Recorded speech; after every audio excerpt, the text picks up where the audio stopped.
Today, we're excited to speak with a reporter who is well known among many in our audience. Maeve Allsup is Latitude Media's founding reporter. She's based in San Francisco and has had no shortage of stories to cover related to climate tech and the energy transition. Maeve, welcome and thank you for joining us. Thanks so much for having me. Great to see you.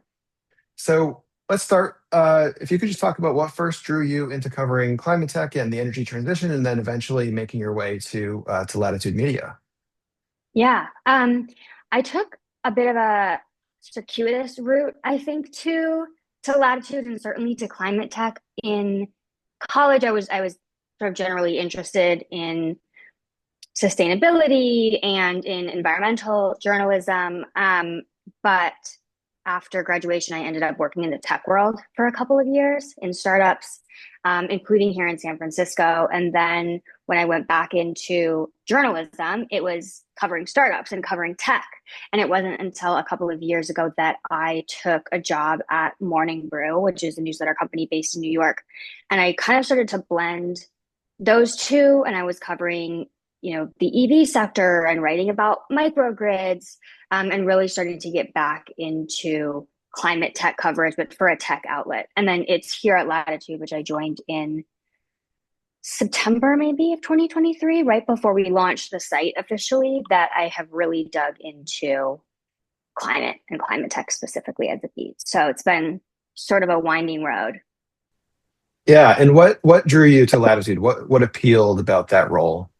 Well, one, I had been looking to get kind of into full-time climate journalism for a while and thinking about the best way to do that. And, you know, Stephen Lacey, our executive editor, has such a reputation in this space that when I was kind of talking to folks about the opportunity, because it's always a little bit of a risk to join a brand new company. We didn't even have, the Latitude brand didn't really even exist when I took this job. But people kind of said, if you want to be in this space, you got to work with Stephen. And so that was a big draw for me. And of course, talking to Lisa and the rest of the team, I was really excited. And I'd never been a founding anything before. And so there's something exciting about getting in really early on a team and getting to help build the company, which has been really, really amazing. So Absolutely. all of that combined, it just was kind of the right thing at the right time. And I was really impressed by the team that they'd put together, and I wanted to be a part of it.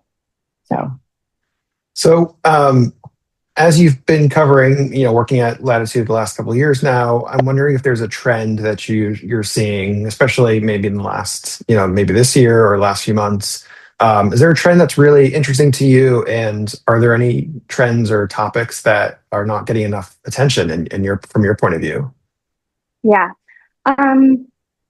I would say the trend that is really interesting to us as a newsroom is, this is probably the answer that you get from everybody because everyone is paying attention to this right now, but we call it the AI energy nexus. And it's actually a very broad nexus, and everything from, how exactly are we powering data centers to how are we upgrading the grid to how are policymakers thinking about this. But that is where we are spending a lot of time at that nexus right now. But I think there's an element within that trend that is not getting as much attention that we're also very interested in, which is grid resiliency. And I guess it's sort of an adjacent but connected trend. And so I'm really interested particularly in kind of the tech startups that are working in the grid resiliency space, watching kind of deployments and where funding is headed. And that I think is interesting because it is adjacent to the sort of AI data center explosion there. But something I'm thinking about is, in addition to having this energy crunch and a lot of concerns about such a big data center build out, how are we going to power them? Like, are there things that can happen more quickly from a grid resiliency perspective, thanks to having so much extra attention and money in this space? Yeah, certainly AI is the buzzword, the name of the game. Everyone's I know, covering probably it. the least interesting trend I could tell you I'm watching. Well, it's everywhere, but it's also, you could argue, it's even undercovered because of how transformative it seems like it could be, and certainly the energy connection is fascinating. There's so much. These tech companies are becoming more and more they're kind of becoming energy companies in some sense. So it is really interesting. You must get a ton of pitches from folks like us, frankly, on a regular basis. I'm curious if there's any that have stood out. What's a very memorable pitch, and kind of related is there a story from whether it's the last 2 years or whatever time frame you want to think about that you really enjoyed writing and this is maybe one of your favorite to do the reporting on and putting it together and that you just enjoyed the most? Yeah. I have a good answer for this, but because I thought a lot about how do you choose your favorite story? I feel like it's like probably asking a parent to pick their favorite child. But this story is actually one that we wrote in 2023. So I was maybe like 3 months into this job at that point, and it didn't come through as a traditional email pitch. But at that time, I was doing a lot of introductory calls just to try to get to know the space and talking to as many people as I could on background or off the record to get up to speed, basically. And there's still so much to learn and so many things that you could be covering. And I was on this call and I can't even remember all of the other topics that we discussed, but one of the trends, I was kind of asking people, what are the biggest trends that are not being covered? What should I be looking into? What would you want to read? And somebody mentioned to me that there was, in the next like 5 to 10 years, we're going to have globally a shortage of geologists. And he was talking about like they're all going to retire, not just the geologists, but also the professors who are teaching potential younger geologists. So we just are going to have this bottleneck.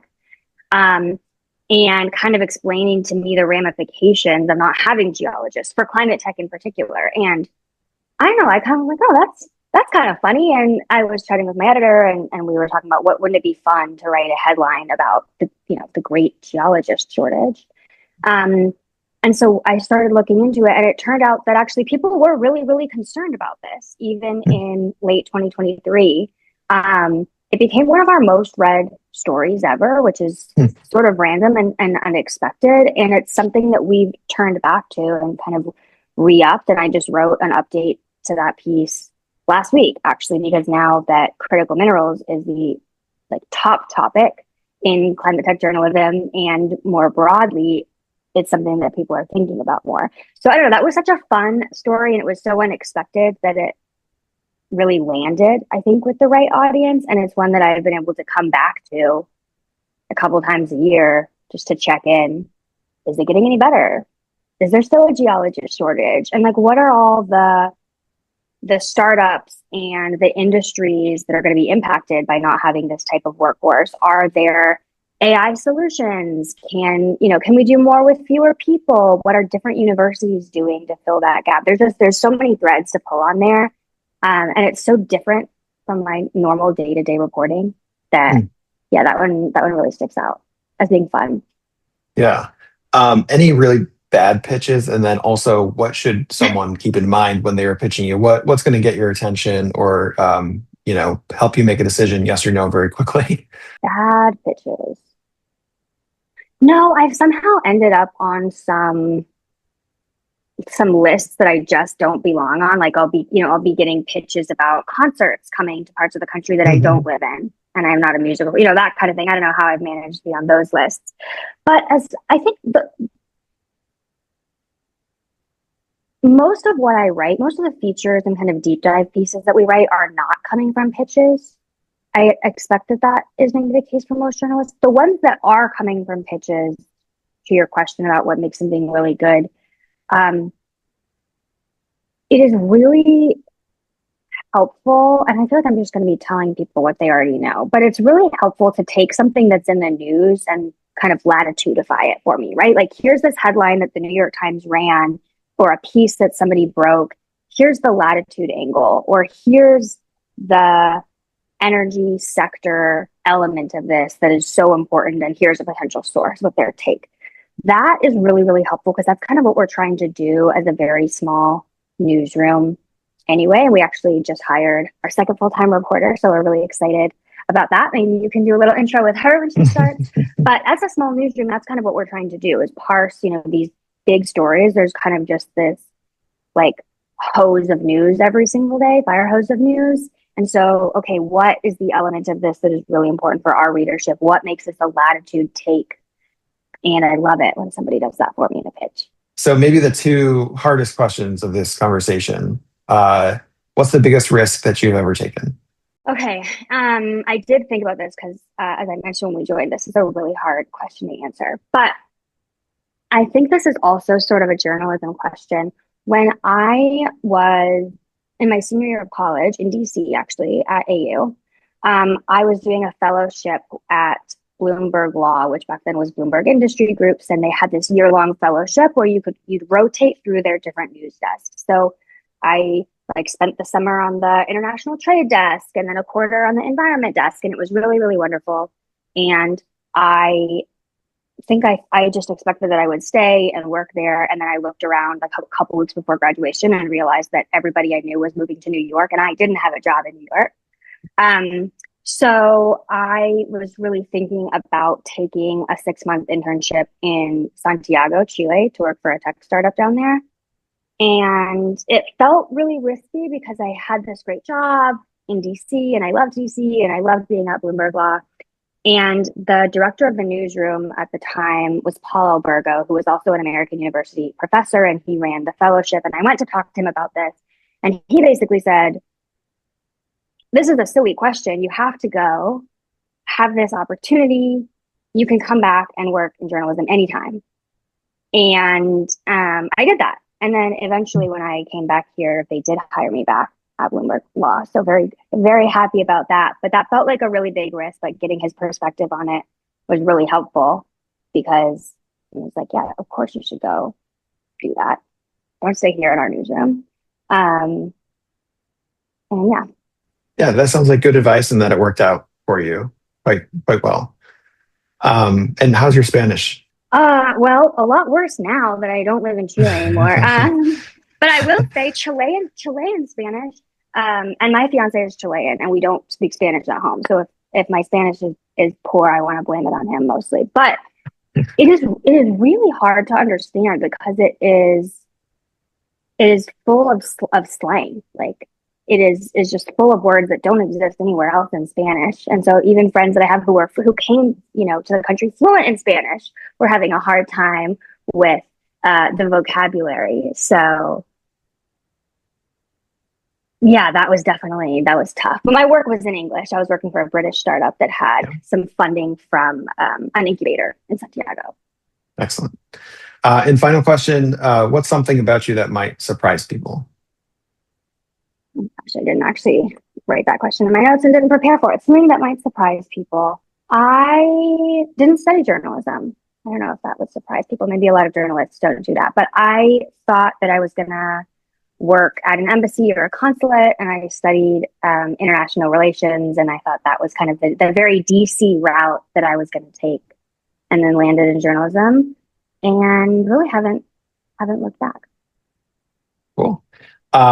Maeve Allsup, Latitude Media, thank you so much for joining us. We really appreciate your time. Thanks, Chris. Great to chat with you.